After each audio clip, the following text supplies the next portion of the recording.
Ole. Kovela lom nakazuma. Hey, bring two. Anuam lam apia kapantri. Lim na thu char chua katum lain. Kanun Mà này đũa rồi không? Mối lầu. Anh tuy khéo thì đó mình xem đi ngay thì em. Ole hay chỉ hiến mặt ta ha, hắn xin phải dấu tổ ta à. Mặt ta sen rau, dry red chili, vai mặt ta rau sen rau, em po chút này xem mặt ta này, mặt ta rau mặt ta này thấu, chuan tiền tùy gần đó, tùy hi ổn tổ về, đi ra tiền. Zor na khẩy tủ khá mấy thì hiền chuan cái sản chuông đôn đi thì marcha tuy ta cái xiêm đàn anh đi đôn à mình lem anh ấy đâu marcha chum tuy tắc mar kan chum mình đang cho cái xiêm đôn bùi nuôi em ấy anh dan chuang pota min tleng chu kan la lawang a rei don lu tuka min huna kan pe sanga chon kan khoi lai vel ha ron tilang le don nia ole hei ti hian mar cha ha lo mi ri to ta a chuan gas kan off anga rei lo te kan da dai le lokanga chuan pe stop mai don ni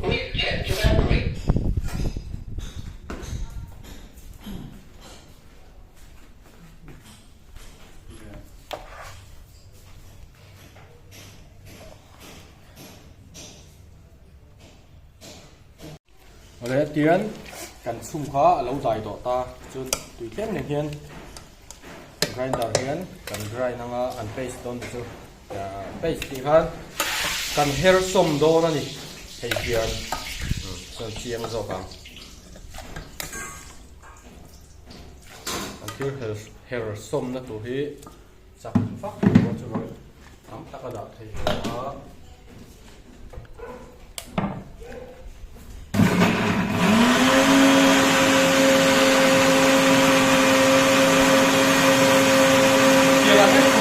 chiều gió về đây thì nhiều chiều thời gian không ai thực hiện người ta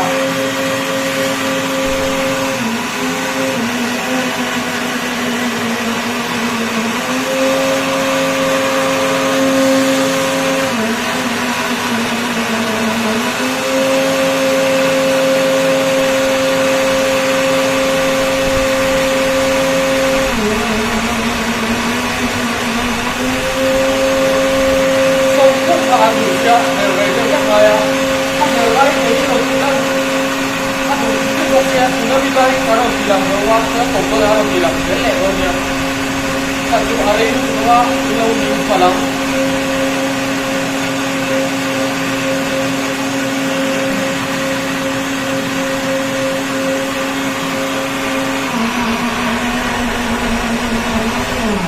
Saya tidak tahu.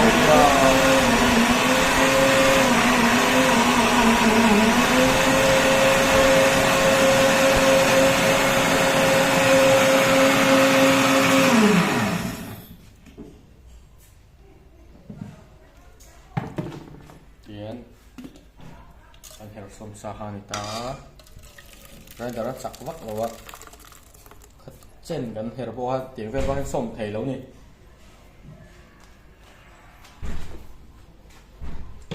cô là ek thái thủy thì ta cả đi tị tổ nu anh thì đồn nhé mà sẽ mình đôi sặc sáp làm đồn nhé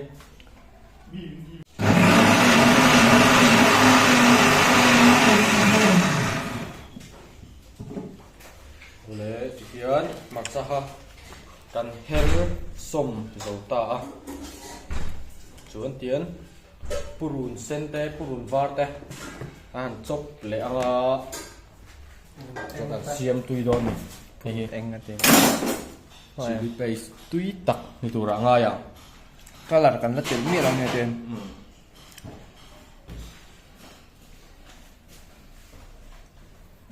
ne kang chel moi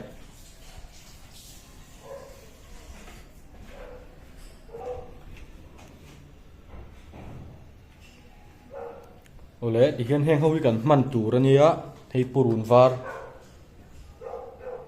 var chop garlic chop purun var chan som ani ber chu chuan hei hi purun sen chop ania hei hi black pepper thing marcha kan tiang ha ania chuan MSG ajino mehan chuan hei hi chi chuan he tami hi purun var le so thing tuna marcha kan her som na tho khan kan her som ta hei hi chu chu ati tui tua kan mang dona he thili tangkai em mai ni chuan hei hi light soya sauce ania hei kan mang tel bokanga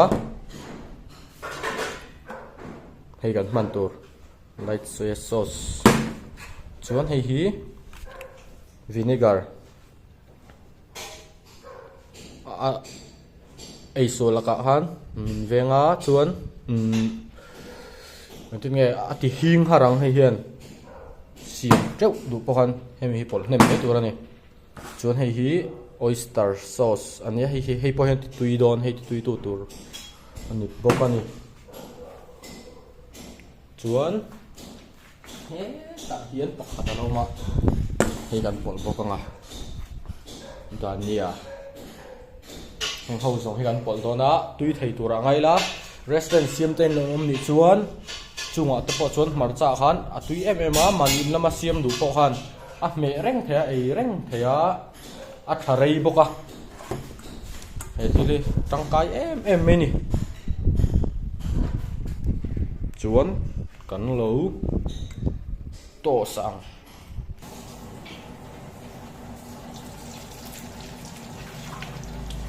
hei tel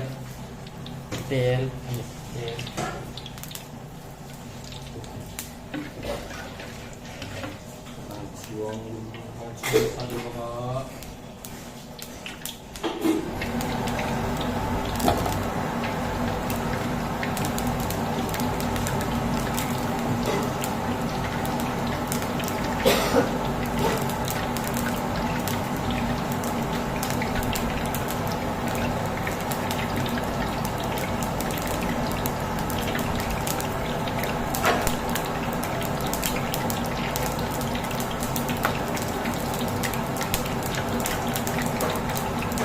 purun sen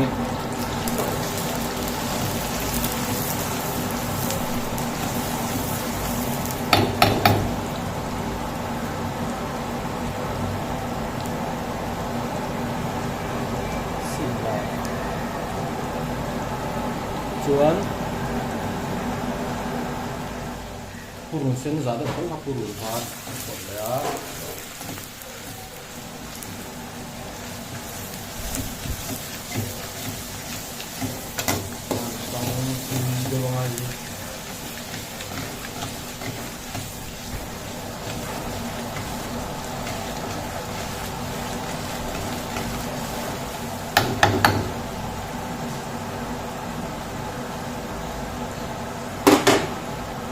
rim tui tu tur han purun sen o purun var lek so thim her som ha china marcha kan her na nga kan her som khau ka her koi chu kan to ha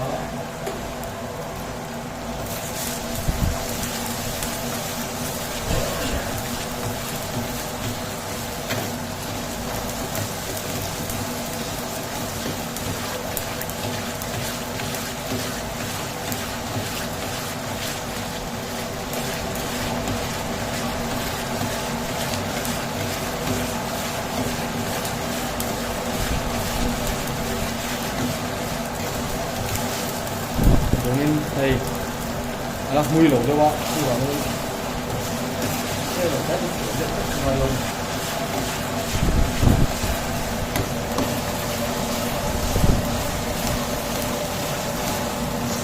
Fun.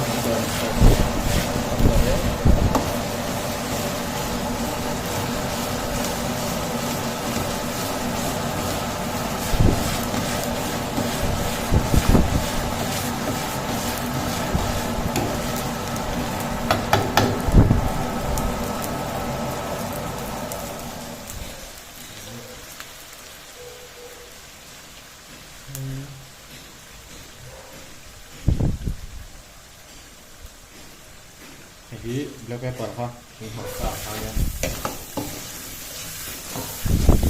Kamu kalau kemudian habis masak aroma dulu deh, buka. Iya, macam ini. Ini masak.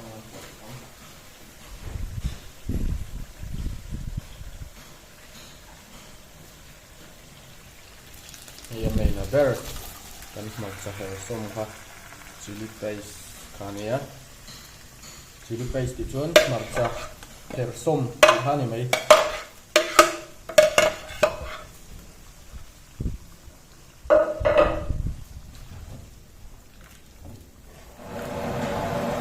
Ini anpa dulu kawan ini,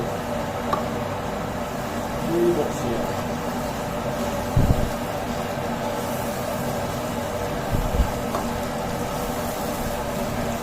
Mua cái hộp như sửa thì sử dụng thì đó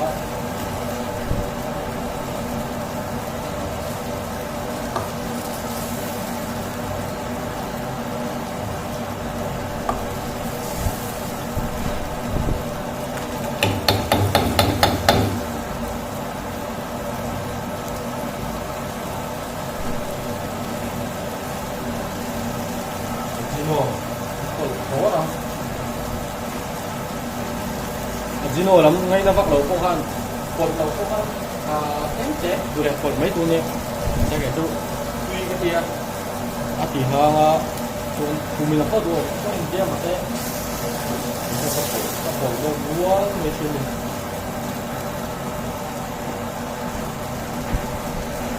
chỉ, nhớ Zino nó bắt cột thứ, sao?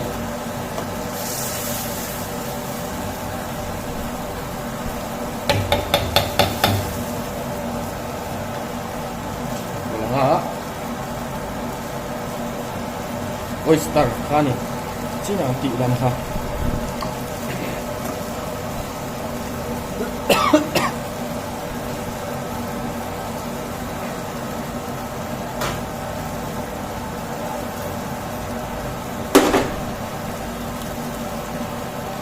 Ini dia light soy sauce.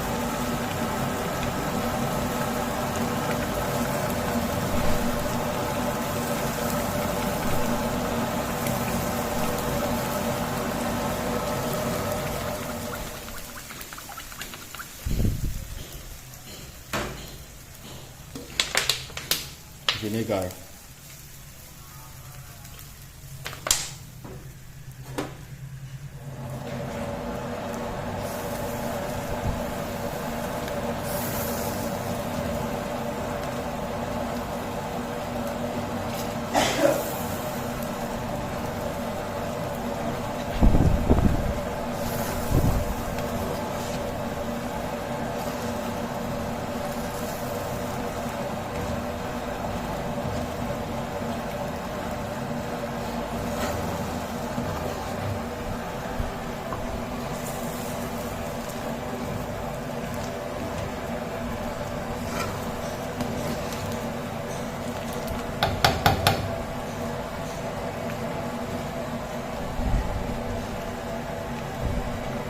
Chân đi à? Anh ấy gì? Một viên đặt có thì mới theo ăn về đấy à? Đó.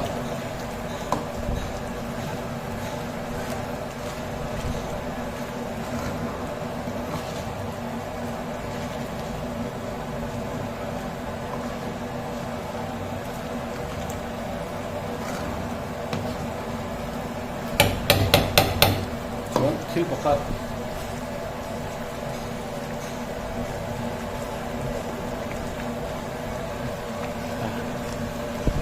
Tu idone me oni, tu pa hatu. em pol vel le lo kang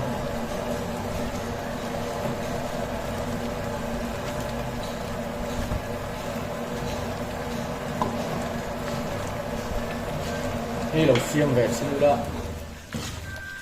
rin ai na lo kang aman lang no mo siam thin de nom he chuan aso ang chat mi ang atang han man ngal vel te ati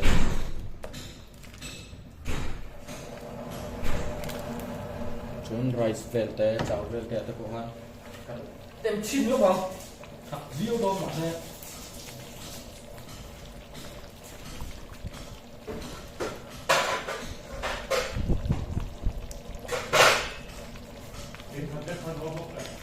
phiến khát không khát em không thì khát lô lô thôi thì cần ấy chín đôn này anh lặng đầu chỉ phim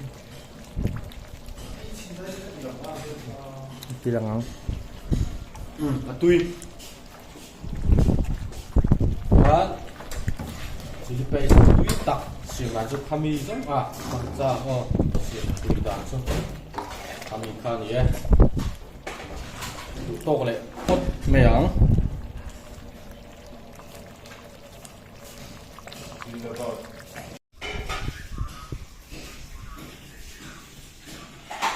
thế anh chỉ đi bay xiềng khá nha anh tu thấy han like comment share subscribe luôn thấy han trần mình lạc sạc bula anh sẽ phá in tùy mắng chả các thứ